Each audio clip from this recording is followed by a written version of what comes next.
Good morning everyone.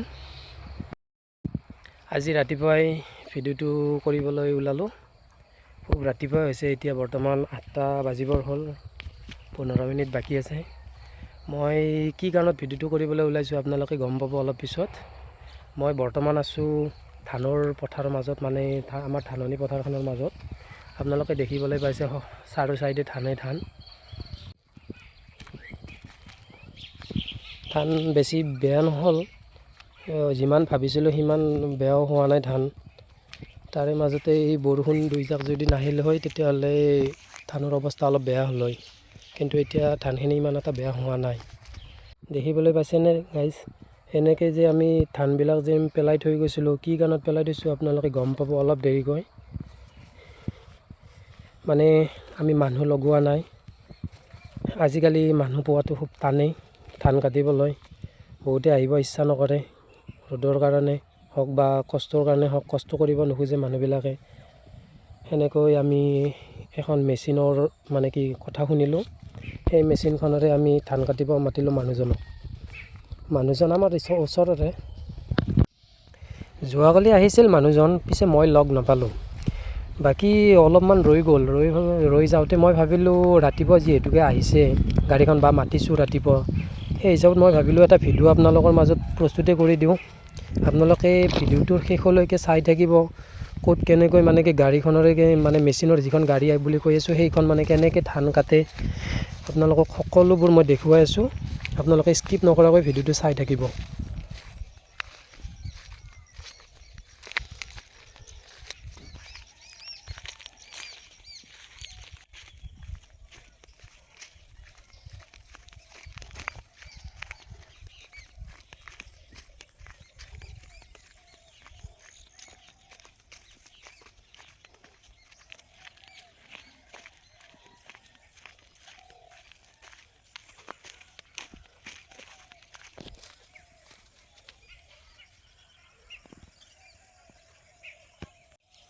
ইয়াৰ পিছত আমি এই ধানবিলাক নিজে হাতেৰে বান্ধিব লাগিব। এতিয়া বৰ্তমান ৰ'দত শুকুৱাব দিয়া হৈছে। ৰ'দত শুকুৱাৰ পিছত আমি 2-3 দিন পিছত মানে আমি বান্ধিব লাগিব।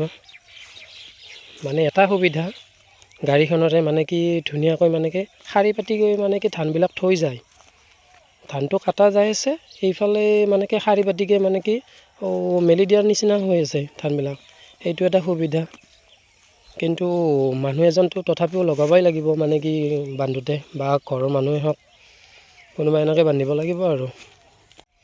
মানে কালি গধূলি আহিলে গাড়ীখন, মই ভাবিলোঁ গাড়ীখন অহাৰ আগত মানে কি মই থাকিম বুলি ভাবিছিলোঁ, কিন্তু মই থাকিব পৰা নাই। সেইকাৰণে আজি আৰু ৰাতিপুৱা আহিব বুলি কৈছে, বৰ্তমানলৈকে আহি পোৱা নাই। যদি অলপ দেৰিকৈ আহি পায় তেতিয়াহ'লে মই আপোনালোকক দেখুৱাম মানে কেনেকৈ মানে কি ধানবিলাক কাটে গাড়ীখনৰে। মানে মেচিনৰ যিখন মানে গাড়ী বুলি কয় সেইখনৰে কেনেকৈ কাটে আপোনালোকে দেখিবলৈ পাব। আপোনালোকে ভিডিঅ'টো শেষলৈকে চাই থাকিব।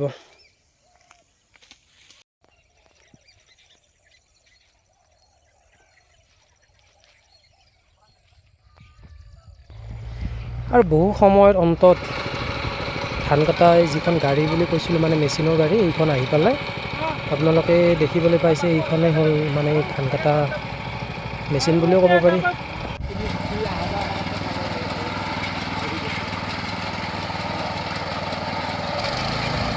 ঠিক এনেকৈ গাড়ীখনৰে ধান কাটি আছে এই দাদাজনে। বহুত ধুনীয়াকৈ শাৰী পাতি মানে ধানবোৰ থৈ গৈ আছে।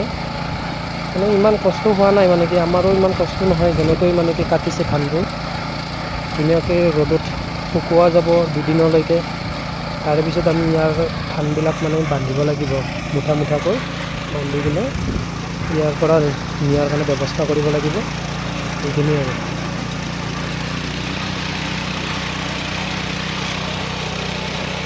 আৰু আপোনালোকেও যদি হাজোৰ পৰা চাই আছে মোৰ এই ভিডিঅ'টো, আপোনালোকৰ ফালে যদি ধান কটা মেচিন মানে এনেদৰে যদি নাপায় তেতিয়াহ'লে মোক ইয়াৰ ভিডিঅ'টোৰ জৰিয়তে কণ্টেক্ট কৰিব পাৰে।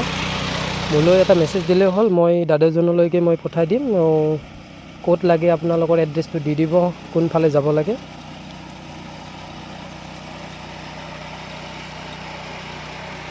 আমাৰ একাংশ নিবনুৱাৰ কাৰণে মানে কি এইটো এটা মানে কি বাট দেখুৱাই দিছে আমাৰ এই দাদাজনে। যদি আপোনালোকে যদি ঘৰতে বহি এনেই আছে তেতিয়াহ'লে আপোনালোকেও এই মেচিনটো মানে কি ধান কটা মেচিনটো আপোনালোকে ল'ব পাৰে। দাদাজনে গুৱাহাটীৰ পৰাই লোৱা বুলি কৈছে জানিব পৰা মতে।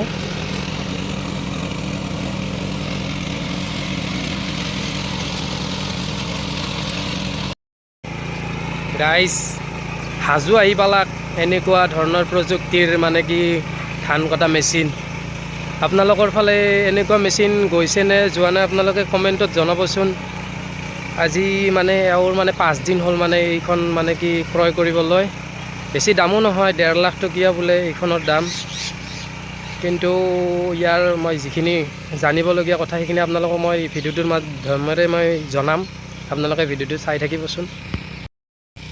ধুনীয়াকৈ শাৰী পাতি গৈ মানে কি ধানবোৰ এনেকৈ কাটি কাটি মানে থৈ যায়। বাকী ৰ'দত শুকালে হ'ল আৰু বেলেগ একো কাম নাথাকে, মানে বান্ধিবলগীয়া কাম থাকিব। বান্ধাৰ পিছত আৰু এইগেন ধান মাৰা মেচিনৰ মই কেনেকৈ ধান মাৰে মই সেইবিলাকো দেখুৱাম।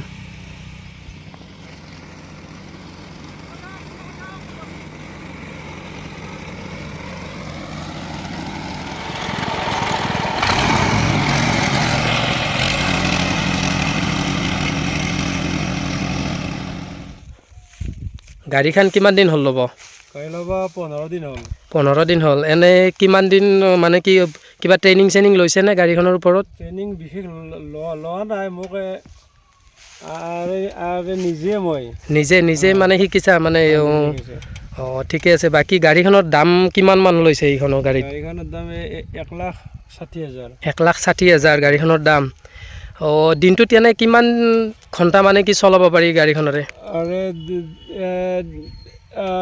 দিনটোত 30 বিঘা পাৰি আৰু। 30 বিঘা পাৰি, মোটামুটি 30 বিঘা। মানে ইয়াৰে টেংকিটো যে আছে ইয়াতে কেই লিটাৰ তেল ধৰে? তেল ধৰে 3 লিটাৰ। 3 লিটাৰেৰে কেই ঘণ্টা চলাব পাৰি? 2 ঘণ্টা পাৰি আৰু।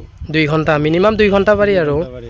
ঠিকে আছে। বাকী এনেই দিনটোত 8 ঘণ্টা 10 ঘণ্টা এনেকৈ কিমান চলি আছে ডেইলি? বাকী ইয়াৰ পৰা কিবা ফলপ্ৰসূ হৈছেনে? মানে কি কিবা ভাল হৈছেনে? এনে টকা পইচা দি মানে কি কেনেকুৱা ধৰণৰ মানুহে কিমান বিঘাত কেনেকৈ দিয়ে পইচা? মোটামুটি 1500কৈ দিয়ে বিঘাত। বিঘা 1500কৈ দিয়ে। ঠিকে আছে দিয়ক।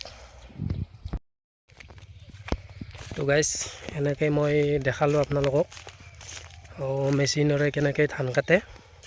দাদাজনৰ লগত মানে মই সাক্ষাৎকাৰটো লৈ ল'লোঁ কেনেকুৱা ধৰণৰ মানে কি কৰিব লাগে।